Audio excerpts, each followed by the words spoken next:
نعوذ بالله من الشيطان الرجيم. بسم الله الرحمن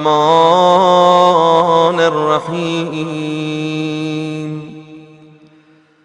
أشهد أن لا إله إلا الله وحده لا شريك له،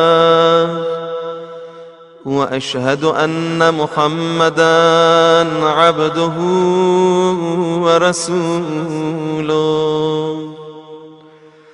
اللهم صل على محمد وآل محمد. اللهم صل على الملائكة المقربين. اللهم صل على الأنبياء والمرسلين. اللهم صل على الأئمة المعصومين. اللهم صل على مولانا ومقتدانا إمام الهدى والعروة الوثقى وحجتك على أهل الدنيا، الذي قال في حقه سيد الورى وسند البرايا: ستدفن بضعة مني بأرض خراسان، ما زارها مكروب إلا نفس الله كربا، ولا مذنب إلا غفر الله ذنبا. اللهم بشفاعته المقبولة ودرجته الرفيعة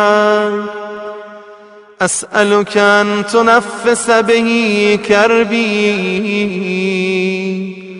وتغفر به ذنبي وتسمعه كلامي وتبلغه سلامي. السلام عليك يا حجة الله. السلام عليك يا نور الله. السلام عليك يا عيبة علم الله. السلام عليك يا معدن حكمة الله. السلام عليك يا حامل كتاب الله. السلام عليك يا حافظ سر الله.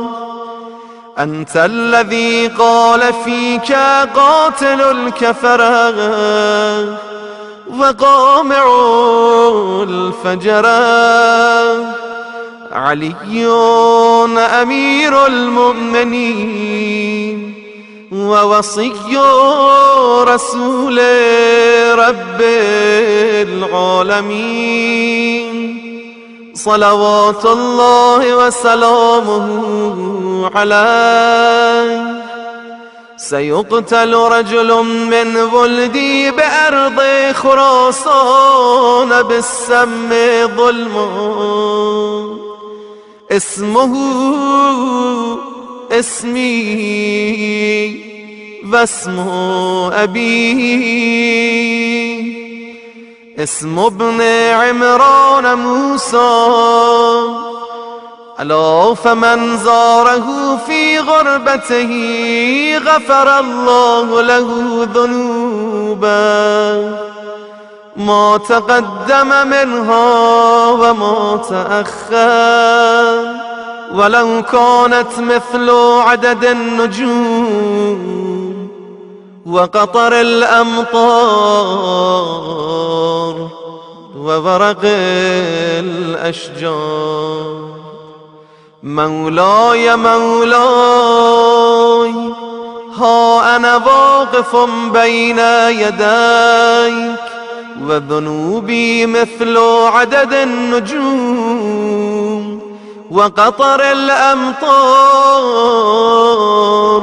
وورق الأشجار، وليس لي وسيلة إلى محوها إلا رضاك.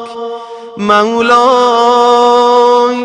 ما أحسب في صحيفتي عملا أرجى عندي من زيارتك، كيف وقد قال في حقها باقر علم الأولين والآخرين صلوات الله عليه: يخرج رجل من ولد موسى اسمه اسم أمير المؤمنين عليه السلام،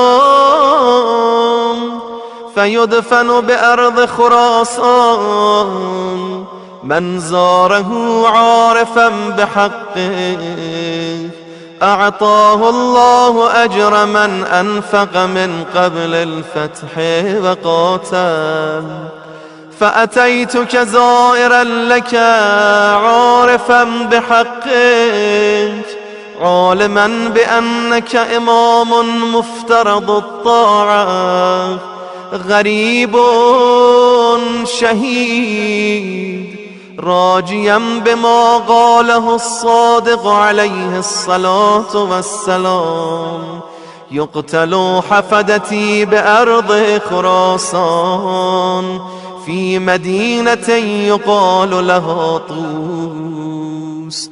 من زاره عارفا بحقه أخذته بيدي يوم القيامة وأدخلته الجنة، وإن كان من أهل الكبائر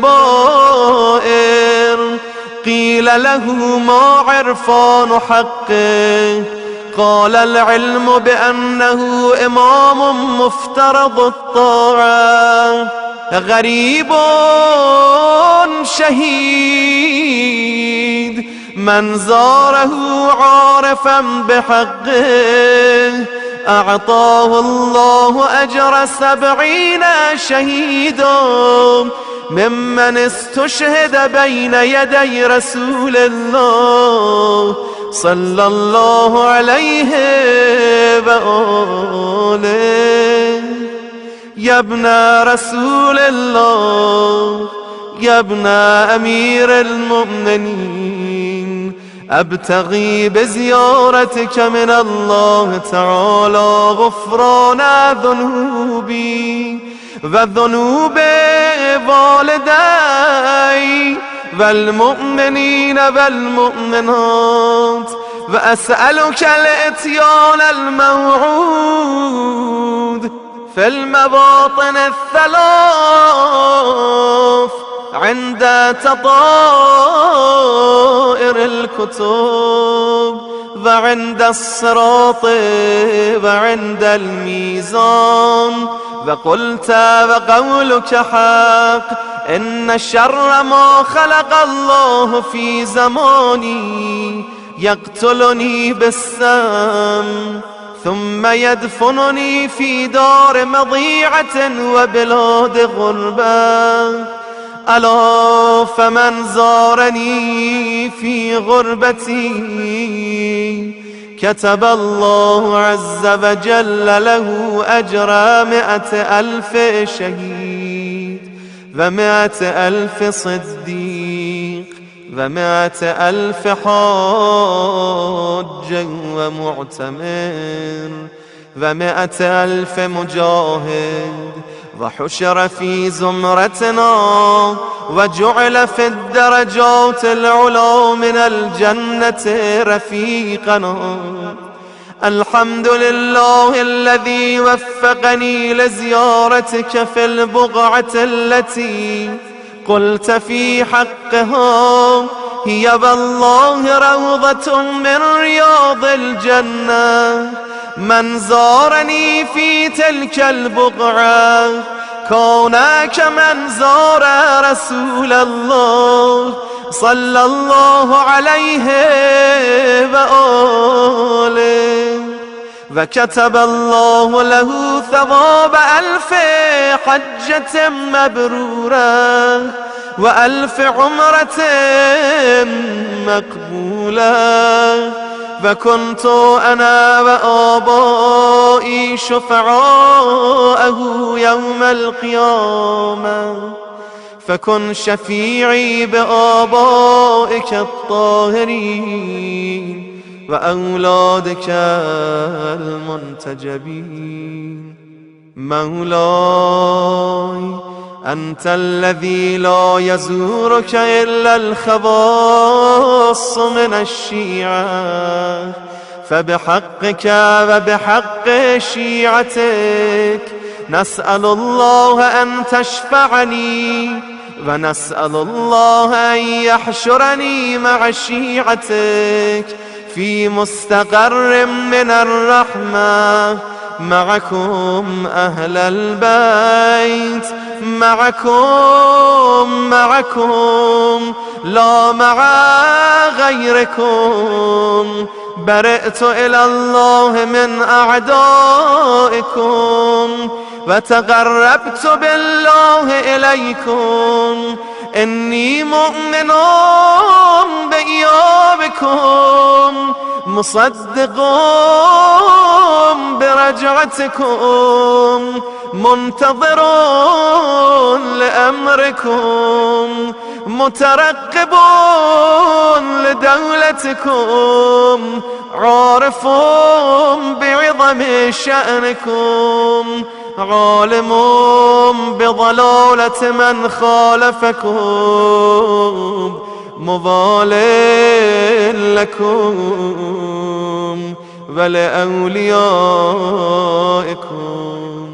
مبغض لأعدائكم عائذ بكم لائذ بقبوركم. اللهم صل على محمد النبي والوصي والبتول والسبطين والسجاد والباقر والصادق والكاظم والرضا والتقي والنقي والعسكري والمهدي صاحب الزمان صلواتك عليه وعليهم أجمعين. اللهم إن هؤلاء أئمتنا وسادتنا وقادتنا ورعاتنا اللهم وفقنا لطاعتهم وارزقنا شفاعتهم واحشرنا في زمرتهم واجعلنا من خيار مواليهم برحمتك يا أرحم الراحمين.